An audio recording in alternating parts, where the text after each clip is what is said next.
오늘 함께 나눌 하나님 말씀은 마태복음 10장 1절부터 15절입니다.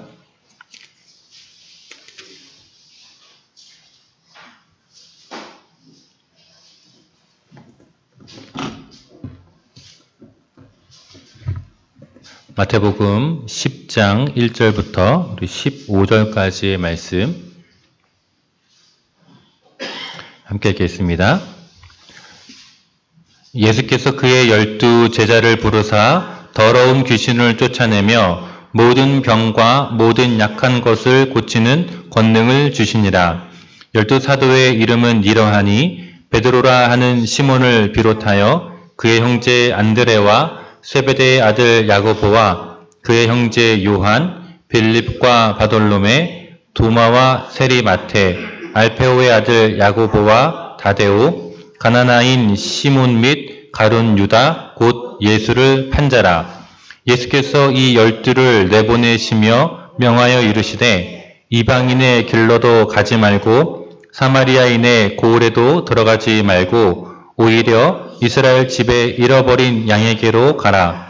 가면서 전파하여 말하되 천국이 가까이 왔다 하고 병든 자를 고치며 죽은 자를 살리며 나병 환자를 깨끗하게 하며 귀신을 쫓아내되 너희가 거저 받았으니 거저 주라. 너희 전대에 금이나 은이나 동을 가지지 말고 여행을 위하여 배낭이나 두벌 옷이나 신이나 지팡이를 가지지 말라.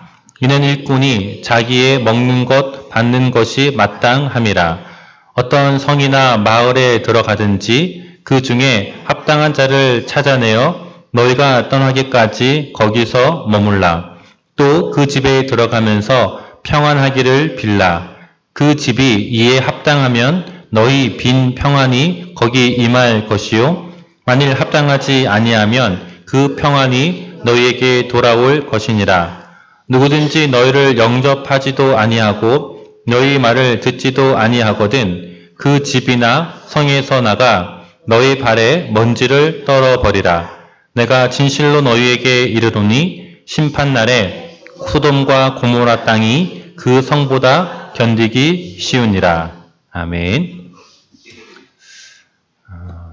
예수님의 제자들의 삶은 예수님을 만나기 이전과 이후로 나뉠 수가 있습니다. 예수님을 만나기 전에 평범했던 그들이 예수님을 만나고 나서부터 그들의 인생의 기대와 소망이 달라졌습니다. 그들은 오랫동안 고대하고 소망하였던 메시아라는 분이 드디어 이 땅 가운데 우리 가운데 오셨다라는 사실에 흥분하고 그분과 함께 하는 삶, 이제 그분이 통치하는 세상, 그래서 이 로마의 압정을 몰아내고 이제 이스라엘이 독립을 이루어서 새로운 나라를 세우는 그 일에 함께 동참하는 그 기쁨이 얼마나 클까? 그들은 고대하며 소망하였습니다. 그들의 삶이 예수님을 만나서 많이 변했습니다. 그러나 그들의 생각이 변하고 그들의 가치가 변했지만 그들의 존재의 본질은 변하지 않았습니다. 예수님을 만났음에도 불구하고. 그러나 예수님을 만난 것보다도 그들의 존재의 본질적인 변화를 이루었던 것은 예수님의 제자들이 바로 성령을 경험하고 나서입니다. 오늘의 우리 읽은 이 본문은요, 그러한 본질적인 변화, 성령으로 인한 변화가 일어나기 이전에 제자들의 모습입니다. 오늘 예수님께서 12명의 제자를 불렀다라고 1절을 기록하고 있는데 순서상 이때 예수님의 제자들을 이제 선택하신 건 아니에요. 훨씬 더 이전에 예수님의 사역 초기부터 제자들을 선택하셨지만 마태는 지금 요 시점에서 제자들을 부르신 사건을 기록을 하고 있는 거예요. 왜냐하면 이제부터 이 복음의 사역을 예수님께서만 홀로 전하는 것이 아니라 제자들이 함께 이 선교 사역을 동참하는 자로 나타내고 있기 때문입니다. 하나님께서 저와 여러분을 부르신 이유가 있습니다. 두 가지 이유가 있습니다. 첫 번째는 우리를 구원해 주시기 위해서입니다. 이 구원을 경험하는 개인의 경험이 다 다른데요. 어떤 분들은 이 구원의 경험이 굉장히 극적인 분들이 계세요.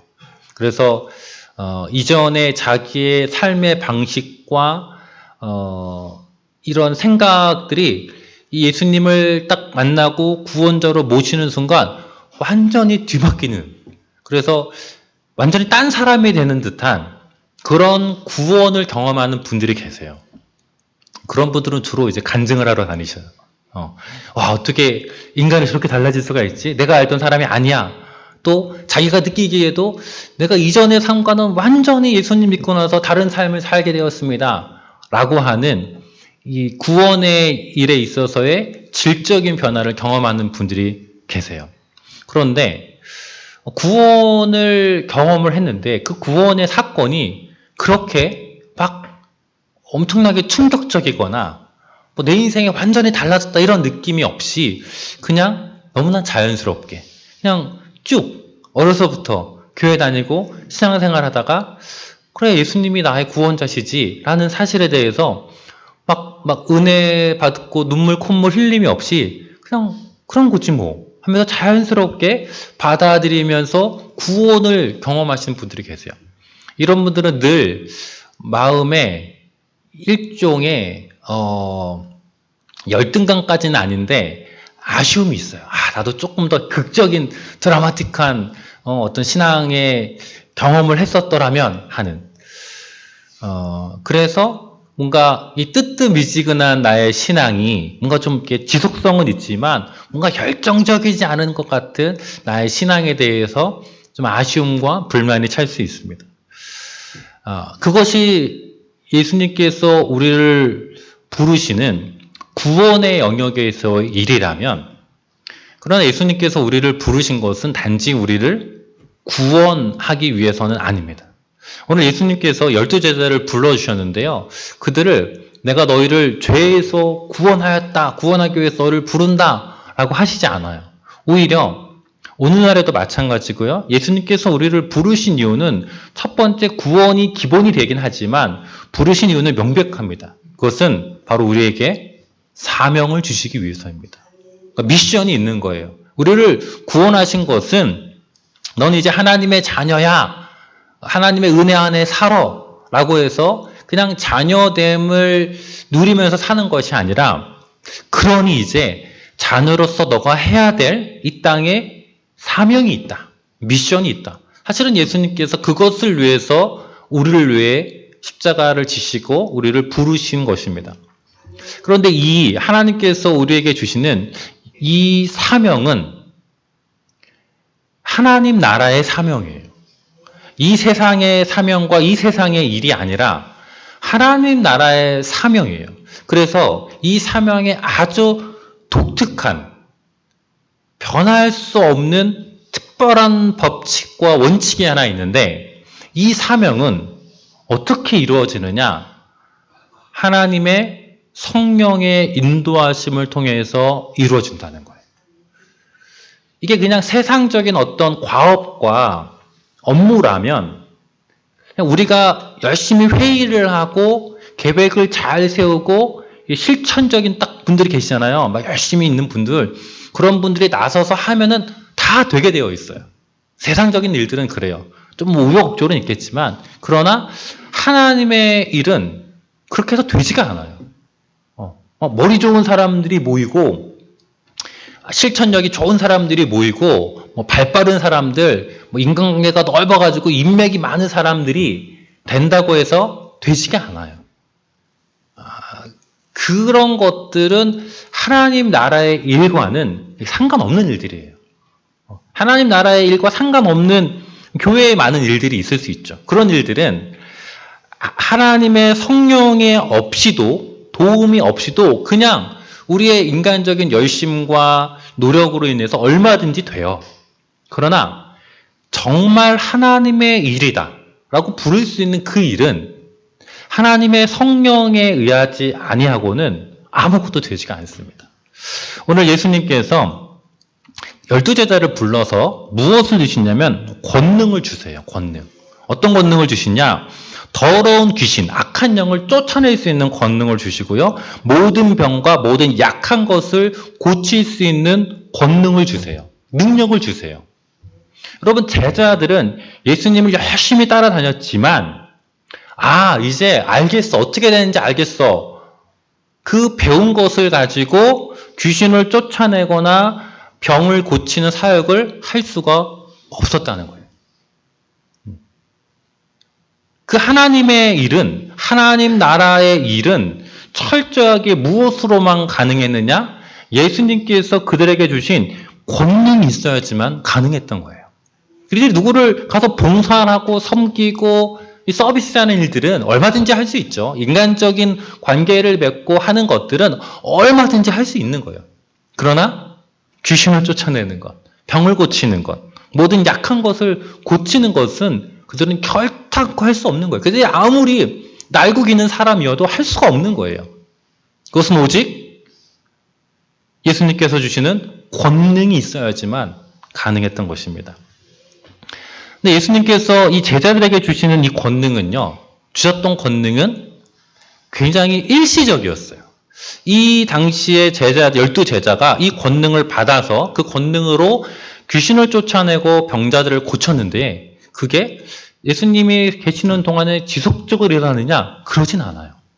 아주 일시적으로 제한적으로 그 사역들을 했습니다. 그것이 성령님이 오시기 전에 있었던 제자들의 사역의 특징이에요.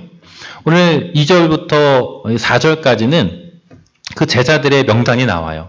귀신을 쫓아내고 병자들을 고쳤던 권능을 부여받았던 12명의 이름이 나옵니다. 이 사람들에 대해서 성경이 다른 어떤 복음서도 그렇고요. 별로 설명을 안 해요. 이 사람들 어떤 출신이라든지 이 사람의 배경이라든지 이런 것들이 일체 설명이 없어요. 마태 복음의 저자였던 마태 자신도 자기를 뭐라고 소개하고 있어요? 3절에 보니까 세리 마태. 자기는 세리였다. 그런데 예수님 제자 된 사람이다. 이 정도로 자기를 소개해요. 그리고 대부분의 사람들은 그냥 구별하기 위해서 야고보인데 이 사람이 세베대의 아들인지 알페오의 아들인지 구별하기 위해서 그 부모의 이름을 기록해요. 시몬이라는 사람이 2명이 있어요. 베드로, 시몬, 예수님 수제자였던 베드로가 있고 또 가나인이라는 또 시몬이 있어요. 열심당이라고도 불리는 이 시몬이 2명이 있기 때문에 앞에 그 사람이 별명을 하나씩 붙여준 거예요. 그리고 나머지 사람들은 누구와 누구의 형제 관계인지 이 정도를 설명하고 있고 유다에 대해서 설명이 조금 나와 있죠. 예수를 판 자. 그리고 제자들에 대한 설명이 일체 없어요. 왜냐하면 별로 설명할 게 없어서 그래요. 어디 좀 유명한 한 자리에 차지하고 있고 좀 나름 그 당시에 이 사람들이 알려진 직책이 있었거나 이러면은 그래도 앞에 한두 개씩 설명할 게 있을 텐데 없거든요. 그냥 어부 출신이거나 그냥 평범한 사람들이었어요. 어쩌면 오늘날의 우리 사회의 구조로 본다면 평범하다, 그냥 보통 사람이다라고 여길 수 있는 사람들보다도 조금 더 아래에 있는 사람일 수 있어요. 세상적인 기준에 봤을 때. 그러나 이들이 놀라운 일들을 해요. 그 일이 가능했던 이유는 이들이 어떠함 때문이 아닌 거예요. 이들이 지식이 많았는지 경험이 많았는지 사회적인 어떤 지위와 명예가 있었는지와는 아무런 상관이 없어요. 왜냐하면 하나님께서 지금 예수님께서 이들을 부르신 이유는 하나님 나라의 일을 하기 위해서 부르신 것이기 때문에 그래요. 그리고 그 하나님의 나라의 일은 철저하게 주님이 주신 권능을 통해서만 일하는 거예요. 오직 믿음과 순종의 방식을 통하여서 그 일들이 진행되는 것이지 그들이 가지고 있는 모든 경험치와 그들이 가지고 있는 모든 지식이 다 합쳐져 가지고 무언가를 성취하는 것이 아니라는 것이에요. 오늘 예수님께서 이 12명을 이제 보내십니다. 보냈는데 5절과 6절에 보면 가지 말라고 하는 곳이 있어요. 어디를 가지 말라고 하냐면 이방인의 길을 가지 말래요. 이스라엘 당시의 땅에 이방인은 어디에 있었냐면 지금 갈릴리 지역을 중심으로 했을 때 북쪽은 다 이방인 땅이에요. 북쪽. 그리고 어디를 가지 말라고 하면 사마리아인의 고을로 가지 말래요. 이스라엘은 위쪽에는 갈릴리라는 지역이 있고요. 가운데 사마리아가 있고 아래 이제 유다 지역이 있는데 이 사마리아 고을을 지나지 않으면 밑에 유다를 갈 수가 없는 거예요. 나라 중간에 이제 사마리아 지역이 있으니까. 그 말은 무슨 말이냐면 제자들에게 너희들 사역해라. 너희들 귀신도 내쫓고 병자들도 고쳐라. 근데 어디서 하라는 거예요? 요 갈릴리 요 동네에서. 이스라엘의 북부인 요 동네에서만, 작은 동네인 요 동네에서만 사역을 하라는 거예요. 그러면서 무슨 사역을 하라고 하느냐? 7절부터 나옵니다. 전파하면서 천국이 가까이 왔다라는 것을 선언하라는 거예요. 어디서부터? 너희들이 살고 있는 이 땅부터, 이 지역부터 먼저 그 일을 시작하라는 거예요. 아직 사마리아 땅이나 이방인들의 땅이 이 복음을 듣기에는 준비가 되지 않을 수도 있고, 구원이 바로 이 예수 그리스도가 있는 이것부터 시작되어야 하기 때문에 먼저 이스라엘 집에 잃어버린 양에게 가라고 이야기합니다. 가면서 전파해야 될 내용은 분명해요. 천국이 가까이 왔다. 천국이 가까이 왔다는 것을 사람들이 믿으려면 어떻게 해야 되느냐? 증거를 보여줘야 돼요. 천국이라는 것은 하나님의 통치하신 나라입니다. 지금 이스라엘은 누가 통치하고 있죠? 로마가 통치하고 있어요. 로마가 통치하고 있는 이 시대 속에 이제 하나님의 통치가 이 땅 가운데 올 것이다. 이제 하나님의 나라가 우리 가운데 찾아올 것이다 라는 것을 증언하라는 거예요. 그 증거가 무엇이냐? 병든 자를 고치는 거예요. 죽은 자를 살리는 거예요. 불가능하다고 알고 있었던 나병 환자들을 깨끗하게 하는 거예요. 귀신들을 쫓아내는 거예요. 그 일을 통해서 저들이 말하는 하나님 나라가 정말로 맞구나 라는 것을 보여주라는 거예요. 여러분, 오늘날에도 병든 자가 고침을 받고 죽은 자가 살림을 받고 나병 환자들이 깨끗하게 되고 귀신이 쫓아내는 일들이 동일하게 일어날 수 있을까요? 네, 어떤 부분에선 일어날 수 있습니다.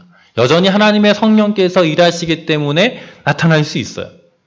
그런데 또 한편으로는 이제 그 하나님의 나라가 이 땅 가운데 임했구나가 많은 곳에서 이미 알려져 있어요.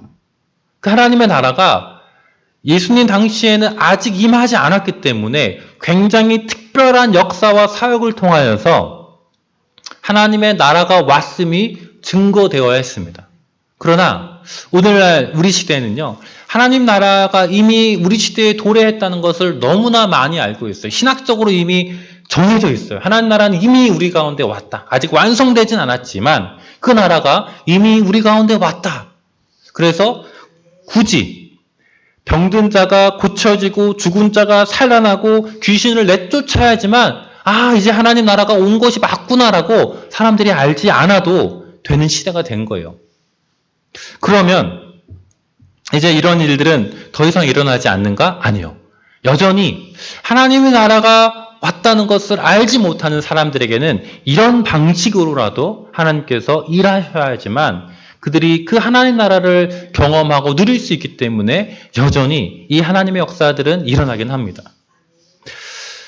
예수님께서 이 복음을 전파하면서 제자들에게 중요한 당부를 하시는데요. 8절에 하반절에 보면 이렇게 말씀했어요. 너희가 거저 받았으니 거저 주라. 여러분, 예수님 당시에도 사람들에게 병을 낫게 해주면은 돈을 받았겠죠. 의사들도 있었고, 또 의사가 아니더라도 이런 치유 행위를 해서 뭔가 치유가 일어나면 그 사람들은 돈을 받는 게 마땅했습니다. 그러나 예수님은 거저 주라고 이야기해요. 거저 받았으니까. 뭘 거저 받은 거죠? 권능을 받은 거예요, 권능을. 네. 예수님께서 주신 이 권능이 있어야지만 귀신을 내쫓고 병자들을 치유하는데 그것을 누가 주셨느냐? 예수님께서 주신 거예요. 여러분, 오늘날에도 마찬가지입니다. 우리가 하나님의 일을 할 수 있는 것은 오직 성령님의 인도하심을 따를 때 할 수 있습니다. 성령님의 인도하심을 받고 그대로 행할 때에만 우리가 하나님의 일들을 할 수가 있습니다. 그러면 그 일은 누가 한 것이죠? 내가 한 것이 아니라 하나님께서 나를 통하여 하신 것입니다. 하나님께서 나에게 선물을 주셔서 이 선물을 누구에게 좀 전달해라 라고 부탁을 하신 거죠. 그래서 우리가 그 선물을 전달합니다. 하나님께서 당신에게 이것을 주십니다 라고 선물을 드려요. 그러면 내가 중간에 전달했기 때문에 나에게 뭔가 보상을 하십시오 라고 할 수 없다는 거예요. 나는 그저 그냥 통로로 하나님께 쓰임받아서 이것을 당신에게 주는 자일 뿐입니다 라는 태도라는 거예요. 거저 받았으니 거저 주라는 거예요. 사람의 일은 그렇지 않죠. 사람의 일은 내가 열심히 하면 누군가가 인정해주고 수고했다라고 알아줘야지 심도 나고 기분도 좋습니다. 얼마든지 그렇죠. 그래서 세상의 일의 모든 원리이고 우리가 교회와 관련된 일을 할 때에도 사실은 그렇습니다. 열심히 봉사하고 수고한 것들 누가 좀 알아주면 그래도 좀 인간적인 마음에 더 기분 좋죠. 그러나 하나님의 일의 성격은 그렇지 않아요. 하나님의 일은 내가 할 수도 없을 뿐더러 철저하게 하나님의 성령께서 하시는 일입니다. 우리는 다만 그 하나님의 성령의 통로로 사용될 뿐이죠. 여러분, 오늘날 우리가 천국을 증거해야 됩니다. 하나님 나라가, 하나님의 통치가 이곳에 임했다는 것을 전해야 합니다. 우리가 오늘 전해야 될 복음은 그래서 두 가지인 거예요. 예수 그리스도가 우리의 구원자시다. 예수님이 우리의 죄를 위해서 십자가에 죽으심으로 우리와 하나님과의 관계가 회복되었다라는 그 복음이 있습니다. 그러나 또 한 가지, 이 복음 안에 내어 있는 내용이 무엇이냐면, 그래서 이제 하나님의 통치가 우리의 삶 가운데 일어났다는 거예요. 하나님이 우리를 다스린다는 거예요. 하나님께서 이제 이곳을 다스린다는 거예요. 누구를 통해서?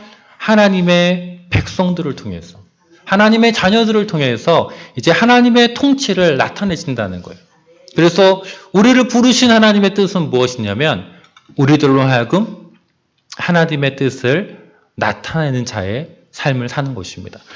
예수님께서 제자들에게 천국이 가까이 왔다라고 말씀하시면서 이제 병든 자를 고치고 죽은 자를 살리고 나병한 자를 깨끗하게 하고 귀신을 쫓아내라 라고 말씀하신 것처럼 이제 천국을 너희가 경험하면서 천국을 보여주라라고 우리에게 요구하시는 거예요. 그럼 우리가 어떻게 천국을 보여줄 수 있을까요? 어떻게 천국을 보여줄 수 있을까요? 내 삶이 하나님의 다스리심을 받아야 합니다. 내 삶이 하나님의 다스리심을 받는 그 순간 우리 안에 하나님의 천국이 이루어지는 것입니다. 그 삶을 내가 보여주는 거예요. 내 삶이 하나님의 천국이 되었다는 것을 우리가 매일 경험하는 것은 무엇이냐면 하나님의 성령의 인도함을 매일매일 따르는 삶입니다. 우리 2024년이 이제 2달이 채 남지 않았고, 저희 교회 회기로는 이제 11월 달까지를 한 해기로 하고, 이제 12월부터는 내년 한 해를 준비하며, 다음 이제 회기로 넘어가는데요. 우리 2025년에 우리 교회가 함께, 붙들고 갈 우리 주제가 무엇이냐면, 성령님과 동행하는 교회입니다. 2025년에, 우리 교회의 체질이 한번 바뀌는 해가 되기를 소망해요. 이전까지의 우리의 삶과 우리의 신앙의 중심에서 중심에 우리가 생각하고 우리가 열심히 기도하고 노력하고 우리의 의지를 가지고 해왔던 우리의 신앙의 방식에서 이제는 하나님의 성령께서 우리에게 원하시는 삶, 하나님의 성령이 우리를 인도하는 삶. 우리 교회 비전 중에 우리 두 번째가 성령님의 인도하심을 받는 교회인데, 이제 2025년 한 해 동안은 우리가 계속해서 이 말씀을 함께 나눌 거예요. 성령께서 우리의 삶을 인도하시고 통치하실 때 우리의 삶에 나타나는 그 하나님의 일들을 우리가 지속적으로 살펴보려고 합니다. 여러분, 우리가 하나님의 성령의 통로가 되어서 하나님을 나타내는 삶을 살 때 사람들이 보게 돼요. 아, 저 모습은 다른 삶이다. 저것은 이 세상에서 내가 보지 못했던 삶이다. 라는 것들을 보게 됩니다. 여러분, 우리가 하나님의 성령의 통치하심을 받는 삶을 통하여서 천국을 이제 드러내는 삶을 살게 되기를 소망합니다. 그리고 그 삶을 살았던 일시적으로 그 천국의 모습을 보여줬던 이 제자들에게 예수님께서 아주 길게 당부하는 것이 있는데, 이 전도 여행을 갈 때 이것저것 많이 준비하지 말라는 거예요. 금이나 은이나 먹을 것이나 이런 거 준비하지 말라는 거예요. 왜? 하나님을 신뢰하고 하나님께서 채우시고 하나님께서 함께 동행하셔서 필요한 때에 그 필요들을 공급해 주신다는 사실을 믿고 믿음으로 나아가라는 거예요. 그 믿음으로 나아갈 때 하나님의 일들을 보게 된다라고 이야기합니다. 오늘 저와 여러분에게 주는 도전입니다. 여러분, 우리의 필요들, 내가 이 세상에서 필요한 것들 내가 저축하고 내가 다 장만하고 노후 다 설계하고, 그러니 이제 나는 이 세상에 대해서는 걱정 없어, 이제 나 열심히 신앙생활해가 아니라, 어쩌면 우리의 인생이 끝없이 불안하고 안전이 확보되지 않을 수 있어요. 노후가 완벽하게 세팅이 안 될 수 있어요. 죽는 그날까지. 그러나 그것을 내가 통제할 수 있고 내가 다 이제 마련되었기 때문이 아니라, 오히려 그것이 아무것도 없는 상황일지라도 하나님께서 나의 인생 가운데 하나님의 성령으로 인도하시면 그것이 최고의 삶이고 하나님께서 나를 부르신 부르심의 삶이다라는 믿음을 가지고 신뢰하는 마음을 가지고 나아가게 되기를 소망합니다. 그 길에 두 가지 상황이 있을 것을 예수님께서 이야기합니다. 어떤 사람들은 그들을 받아들이고 그들의 말을 듣고 그 하나님의 나라를 누리겠지만, 또 어떤 부류들은 그들을 영접하지도 않고 그들의 말을 듣지도 않을 것이다 라고 예수님께서 예언하고 있습니다. 그럴 경우에 나올 때 그 집과 성에서 발의 먼지를 떨어버리라고 이야기합니다.